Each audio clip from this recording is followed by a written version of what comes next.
My wife mocked my side business in front of my estranged brother, saying, "He's still playing Inventor." My brother chuckled and said, "That invention's in my car's engine right now." Her eyes widened as the room fell quiet. I've never been the kind to invite trouble into my life. If anything, I've gone out of my way to avoid it. I like things that are quiet, predictable. I like the smell of engine oil and the soft hum of machines better than small talk over dinner. I'm the guy you see mowing his lawn every Saturday, rain or shine. But somehow, without even noticing it creeped in, my life turned into something you'd expect to find in a paperback novel left in a doctor's waiting room. Drama, suspense, even betrayal. But it didn't start that way. My name's Terry Miller. I'm 47 and live just outside Asheville, North Carolina, in a modest two-story house with a red door and a garage that I've turned into my little sanctuary. I've been married to Janice for 15 years. She's sharp, ambitious, and detail-oriented to a fault. Works as a senior associate at a mid-size accounting firm downtown. We have a daughter, Mila, who's 12 and already knows how to make coffee better than I do. She's smart, sassy, and growing up way too fast. For the last 20-some years, I've worked as a mechanical engineer. My job mostly revolves around HVAC systems, designing efficient layouts for commercial buildings, reviewing blueprints, sitting through meetings about air duct angles and static pressure calculations. It's boring, dependable work, pays the bills, and honestly, it doesn't ask much from me anymore. I do my job. I go home. I tinker. See, I've always had this itch. Ever since I was a kid, I've had this drive to build. Not just fix things, create. Growing up, I'd break apart radios just to see how they worked, then try to rewire them into something new. That instinct never went away. So over the years, I started working on my own little side project. In the evenings, while Janice watched her shows in the living room, I'd slip into the garage and work on it. The project was something I called the fuel switch. It's a small device designed to optimize how engines burn fuel, making combustion more efficient and improving mileage without compromising power. I'd been refining it for years, tested dozens of prototypes, logged data from long drives, made notes on engine temperature variations, resoldered components, started over more times than I could count. To Janice, it was always just a hobby. At first, she found it endearing. She'd peek in and laugh about how I looked like a mad scientist. But that affection faded. When I started spending money on parts and consultations with local mechanics, she started looking at me differently. Not angry, exactly. Just tired. She'd make comments at dinner. "Still working on that gadget?" Or, "How much did today's breakthrough cost us?" Sometimes we argued about it. She didn't understand why I wouldn't just let it go. Why I kept pushing. I'd tell her I believed in it, that I was close. But she never really heard me. It was like she was already on the other side of the fence, watching me try to climb over. Then came last Thanksgiving. Out of nowhere, as she was chopping vegetables in the kitchen, she said casually, "I invited your brother for dinner this year." I froze. My brother? Clayton. Found him on Facebook. Figured it was time. It had been over a decade since I'd seen Clayton. After our father died, we had a falling out. A bad one. He wanted to sell the house and divide everything quickly. I wanted to take our time, to go through Dad's things, to grieve. Things got heated. We said things that couldn't be unsaid. That was the last time we talked. I didn't know what to say. Part of me was furious. Another part, curious. So when Thanksgiving came, I opened the door and there he was. Trim, polished, wearing a tailored wool coat and holding a bottle of scotch that probably cost more than my car battery. He looked me in the eye and smiled like nothing had ever happened. "Hey, Terry." We shook hands. Stiff, formal. Janice stood behind me, watching every flicker of emotion like a referee at a boxing match. Dinner was tense. Mila helped keep the mood light, talking about school and her science fair project. Janice floated between polite and clipped, depending on the conversation. I focused on the turkey, carving with surgical precision. And then, during dessert, the topic shifted to hobbies. Janice laughed, an edge in her voice. "Terry's still playing Inventor. Still working on that little thing in the garage." Clayton raised an eyebrow. "Oh yeah? What kind of thing?" I stayed quiet. I didn't want to talk about it. Not with him. Not after everything. But Janice didn't stop. "It's something to do with car engines. He's convinced it'll change the world," she said, smirking as she sipped her wine. Clayton leaned back, suddenly serious. "What's it called?" I hesitated, then said it. "Fuel switch." There was a pause. His eyes flicked up. "Wait, you're Terry Miller? The guy from that auto tech summit last year in Charlotte?" I blinked. "Yeah, how do you?" He shook his head in disbelief. Then he chuckled, almost to himself. "That invention's in my car right now." The room fell silent. Janice stopped mid-sip. "What?" "I bought a modified version through a friend. Been using it for about 6 months. My mileage went up 15% and the engine runs smoother. Had no idea you were behind it." I'll never forget the sound of Janice's fork hitting her plate. Her face, shock, confusion, something else. Clayton looked at her.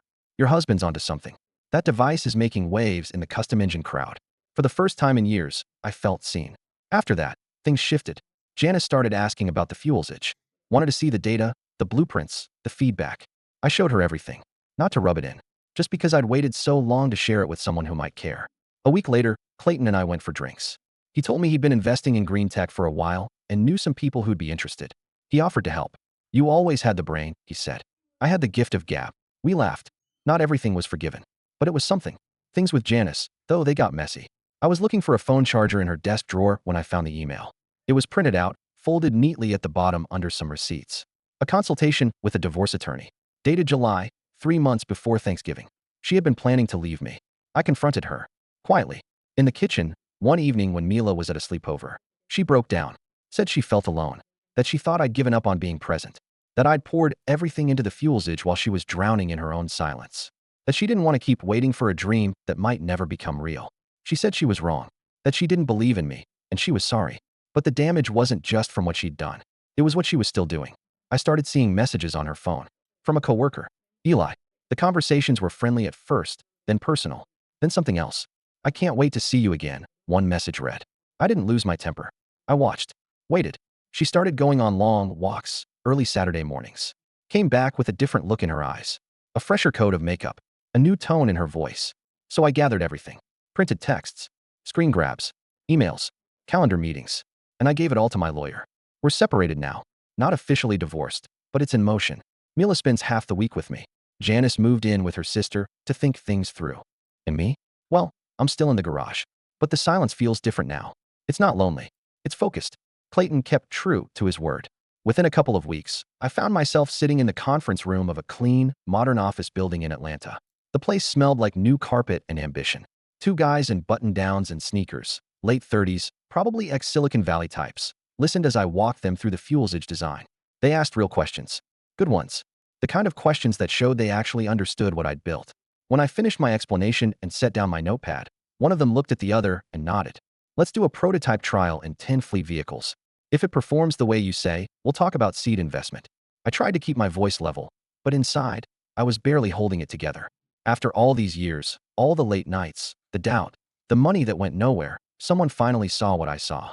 It was like someone flipping on a light in a room I'd been sitting in the dark in for years.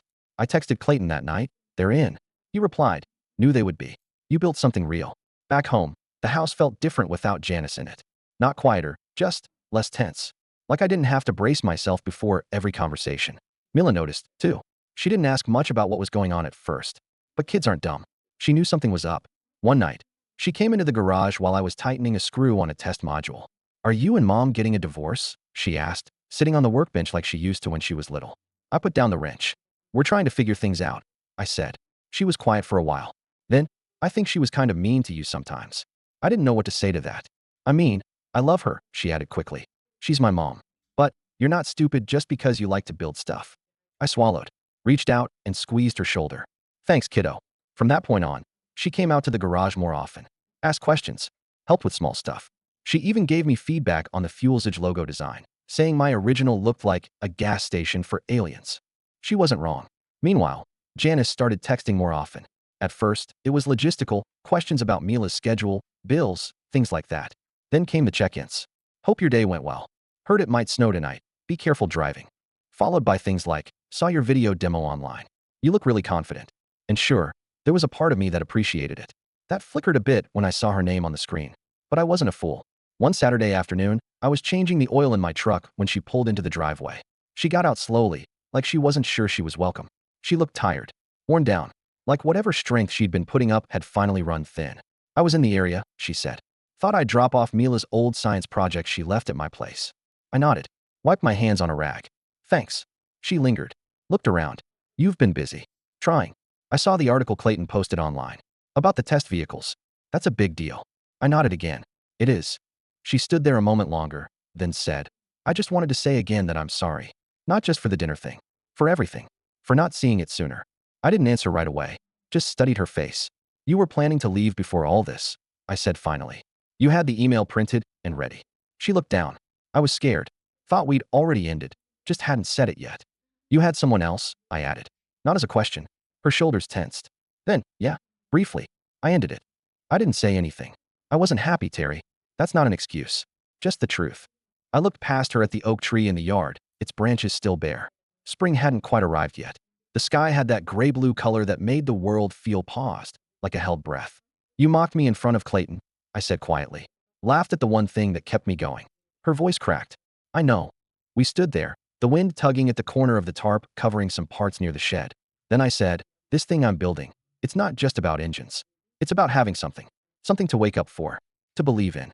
She didn't answer. Just nodded, slowly. And then, almost like a whisper, I miss you. I wanted to believe her. I really did. But the damage was done. That night, I sat in the garage long after the lights were off. Just me and the hum of the mini fridge in the corner. Mila had gone to bed. The street outside was quiet. I thought about all the nights Janice had passed by the garage without once stopping to ask what I was building. All the times I wanted to tell her, and didn't. All the moments that slipped by while we both stared at separate screens in the same room. And now she wanted back in. Not for the garage. Not for the fuelsage. For me. Maybe. But the question wasn't whether I still loved her. It was whether I could trust her again. It wasn't like I shut her out completely after that driveway conversation. We kept things civil. Polite. Sometimes even warm. In those short exchanges when she'd drop Mila off or text me about something she remembered I liked. Like that one time she sent me a picture of a vintage wrench set she saw in a store window. But every interaction felt like walking across a frozen lake. Quiet, delicate, with the constant threat of something cracking beneath the surface. Meanwhile, my days became a blur of progress and pressure. The Atlanta team wanted updates every week. Test vehicles were running across 3 different states. We had diagnostics, fuel consumption data, and preliminary emissions reports coming in hot. The numbers looked good, better than I'd dared hope. We were in talks for a provisional patent. Clayton said, this thing's about to go from garage legend to market ready. It should have felt like the best time of my life. But something gnawed at me in the quiet hours. It wasn't Janice. Not exactly. It was what she represented. How easily something you thought was solid could just turn. How someone who promised forever could drift so far without you noticing. I started thinking back to the early days. When we first got married, we didn't have much. I was fresh out of grad school, taking contract gigs just to scrape by. She was waitressing, studying for her CPA exam, working late nights with a little lamp clipped to our dining room table. We were in it together back then. And somewhere along the way, the together part slipped out of sync. One night, around 11 p.m., I got a message from her. Are you awake? I stared at the screen for a minute. Then, yeah, 2 minutes later, another ping. Can I call? I stepped out into the backyard to take it. The night was crisp. Stars like pinpricks overhead. My breath came out in little clouds. Hey, she said, voice soft. Hey, I just needed to hear your voice, she added. I leaned against the porch railing. You okay? There was a pause. I don't think I am. I didn't know how to respond to that. She continued before I could try. I thought I'd feel clearer being apart. I thought maybe I'd feel freer. But everything just feels heavier. I sighed. What do you want from me, Janice? I don't know, she whispered. I don't want to go back to how things were. I miss talking to you. Really talking.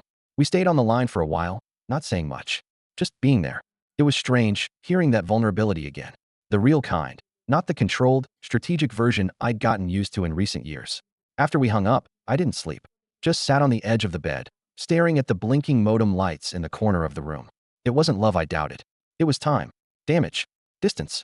The choices we'd made and the ones we hadn't. A few weeks later, Mila came home from her mom's place and asked if we could all go out for dinner. The 3 of us. Together. I just want to feel normal again, she said. I hesitated, but agreed. So we went to that Mexican place on Hendersonville Road with the mismatched chairs and the salsa that's way too spicy. It was weird at first. Like trying to slip into a sweater you hadn't worn in years. Janice looked nervous, but tried to play it cool. Mila told stories from school, trying to keep both of us laughing. And somewhere between the queso dip and the second round of sodas, it started to feel almost okay. Janice looked at me, her eyes soft. It's good to see you smile again. I nodded, unsure of what to say. When we got back to the house, she lingered at the door while Mila went inside. I didn't know you could shine like this, she said quietly. I raised an eyebrow. Like what? Confidence. Focused. You look lighter. I shrugged. Maybe I am. She bit her lip, hesitated. Is it because I'm gone? The question hit harder than I expected. It's not about you, I said slowly. It's about finally doing what I was meant to do. What I never stopped believing in. Even when no one else did. She nodded, took a deep breath, then said something I'll never forget. I didn't know how to believe in you without proof. And that's not love. That's investment. And there it was, the truth laid out in plain words. She hadn't been a partner. She'd been a shareholder, waiting on returns. I didn't say anything. Just stepped back and closed the door behind me. Inside, Mila was sitting at the kitchen counter, eating the rest of her churros. Was it weird? She asked between bites. A little, I said, sitting across from her. but not bad. She grinned, sugar on her chin. I think she still loves you. I gave a small smile. Maybe, but love isn't always enough. Sometimes you need trust, respect, patience. Things harder to rebuild than you'd think. Later that week, Clayton called. Got some news, he said. The investors are ready to offer full funding for production. They want you in Atlanta next month. And they want you running the R&D team. I stared at the wall in front of me. The chipped paint above the garage workbench. The whiteboard with old notes. The drawing Mila did of me and the fuselage when she was 8, still tacked up beside the light switch. Are you ready to go big? Clayton asked. I exhaled slowly. Yeah, I think I am. The decision to move to Atlanta wasn't easy. Asheville had been home for most of my adult life. It was where Mila was born, where Janice and I built a life, where I'd spent countless nights in a cold garage trying to turn a dream into something real. But opportunity doesn't knock twice. I talked it over with Mila. She was surprisingly okay with it. More than okay, actually. I think a fresh start sounds good, she said. Besides, I've seen the pictures. That office has snacks. We made a plan. She'd finish the school year with a temporary setup where she stayed weekdays with me in Atlanta and weekends with Janice in Asheville. Janice didn't love the idea, but she knew fighting it would only push Mila further away. Legally, I had primary custody by then. She didn't have much ground to stand on. The new office was sleek and humming with energy. My name, Terry Miller, was printed on the door of my own glass-walled lab space. The fuselage was moving into its production phase. Engineers half my age were coming to me for answers. Investors wanted updates. Industry magazines were reaching out for interviews. And the kicker? We'd landed a contract with a major fleet logistics company, one that could launch fuselage into every diesel truck on the eastern seaboard. I was building something, not just an invention, a legacy, and word got around. I don't know how Janice found out about the announcement, but one morning I opened my inbox to find a message from her. Congratulations. I saw the article. I'm proud of you. I really am. Can we talk? I didn't respond. She tried again a week later. Then again. Eventually, she asked if she could come visit. Just for a day, she wrote. I'd like to see what you've built, and I want to talk face to face. I agreed. Not out of hope, just closure. She arrived in a fitted navy dress, heels that clicked sharply against the tile floors of the office, and that tight smile she always used when she wanted to impress someone. But her eyes were different, softer, less certain. I took her on a short tour, showed her the workshop floor, the test engines, the control dashboards that track performance data in real time. This is amazing, she said quietly, watching a graph pulse on the screen. It's beautiful, Terry. I never imagined. No. I cut in, calm and direct. You never believed. She turned to face me. I know, and I'll regret that for a long time. We sat in a quiet conference room after that. Just the two of us. No shouting, no begging, just truths. I didn't come here to ask for anything, she said after a long pause. I just wanted to say that I was wrong. About you. About everything. You were cruel, I replied. You mocked me. In front of Clayton, no less. You didn't just doubt me. You humiliated me. Her face flushed. I was scared. I thought we were sinking, and you were chasing pipe dreams. I didn't know how to handle it. You found comfort in someone else. Instead of facing things with me. She swallowed. Yes. I looked at her for a moment. Let it hang. I'm not the same man anymore, I said. Not because I got successful. Because I remembered who I am. What I love. And I stopped waiting for someone else to validate that. She nodded. I understand. She looked like she wanted to say something else, but she didn't.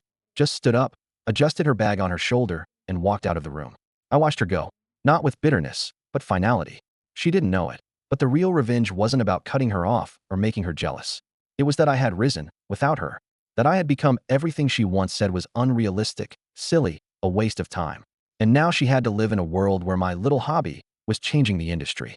But it didn't stop there.